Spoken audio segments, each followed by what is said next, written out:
Indonesia tinggal 2 langkah lagi dari sejarah. 2 kemenangan yang bisa membawa Merah Putih untuk pertama kalinya ke Piala Dunia.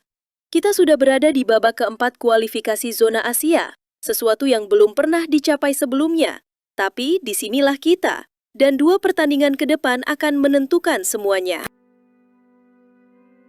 Timnas Indonesia berhasil menembus round 4 setelah perjuangan luar biasa di fase sebelumnya. Tapi saat ini, mereka dihadapkan pada 2 laga tersisa yang akan dimainkan di tempat netral, antara Qatar atau Arab Saudi.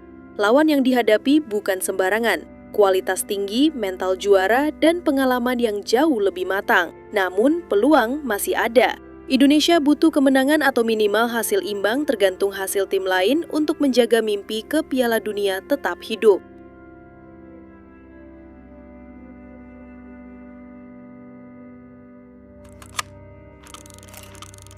Kekalahan menyakitkan dari Jepang sebelumnya memicu gelombang kekecewaan besar. Skor besar yang tercipta bukan hanya menghancurkan moral pemain, tetapi juga menghantam harapan jutaan pendukung yang sudah lama memimpikan Indonesia tampil di panggung Piala Dunia. Kekalahan ini memicu gelombang kekecewaan besar di tanah air. Media sosial penuh dengan kemarahan. Forum-forum sepak bola riuh dengan kritik. Bahkan sebagian fans mulai mempertanyakan keputusan PSSI yang memilih Patrick Kluivert sebagai pelatih. Ada seruan lantang agar PSSI menilai ulang kepercayaan yang diberikan kepada Kluivert. Banyak yang menilai bahwa pergantian pelatih dari Sintayong ke Kluivert dilakukan terlalu dini, apalagi Sin sudah membawa timnas ke fase yang lebih baik secara konsisten.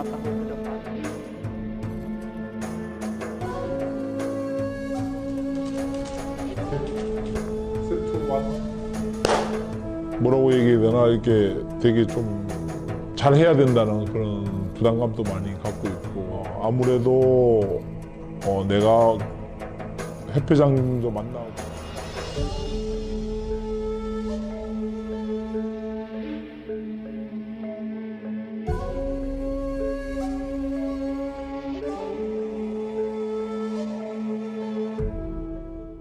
Jadi, apa yang perlu dilakukan Patrick Kluivert? Pertama, soliditas pertahanan. Indonesia harus memperbaiki koordinasi lini belakang yang sering terbuka. Kedua, transisi cepat ke serangan.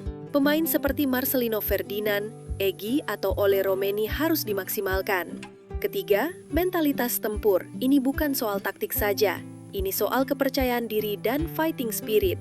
Satu peluang bisa menentukan nasib, dan Kluivert harus memastikan para pemainnya siap secara fisik dan mental.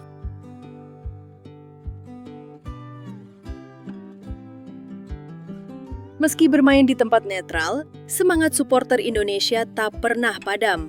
Ribuan fans dipastikan akan terbang ke Qatar atau Arab Saudi, plus jutaan lainnya yang mendukung dari rumah. Indonesia memang underdog, tapi underdog bukan berarti tanpa peluang. Keajaiban bisa saja terjadi, dan 2 laga tersisa bisa jadi panggung sejarah.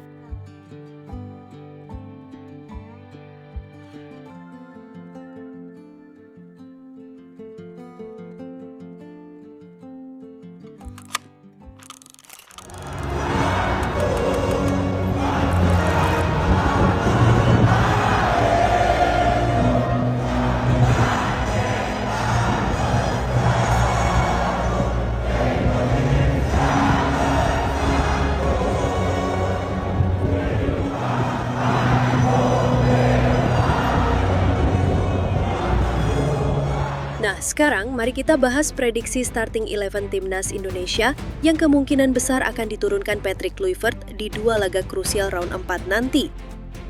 Untuk lini belakang, Kluivert sepertinya akan tetap menggunakan formasi 3 back. Jesus yang sudah menjadi kapten tim akan berduet bersama Justin Hubner dan Rizky Ridho. 3 pemain ini diharapkan mampu menghadang gempuran lawan dengan lebih solid dibanding laga melawan Jepang.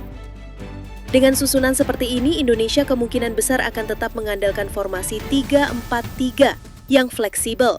Bisa bertahan rapat, tapi juga menyerang tajam lewat counter dan transisi cepat. Tapi tentu saja segalanya bisa berubah. Beberapa pemain seperti Emil Audero dan Ragnar dan Eliano bisa menjadi opsi alternatif jika mereka fit atau sudah resmi bergabung sepenuhnya. Di atas kertas, starting 11 ini adalah kombinasi terbaik yang dimiliki Kluivert saat ini. Tapi sepak bola bukan hanya soal teori, semua akan ditentukan di lapangan. Indonesia harus tampil dengan mental baja, determinasi tinggi, dan tanpa rasa takut.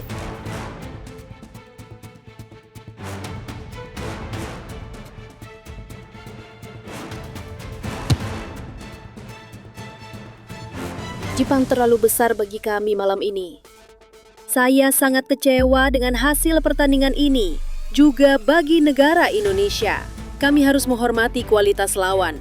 Kami sudah mencoba yang terbaik, tapi itu belum cukup. Kita memang bisa bicara panjang soal ini. Tetapi faktanya, Jepang memang lebih raksasa dari kami sore ini.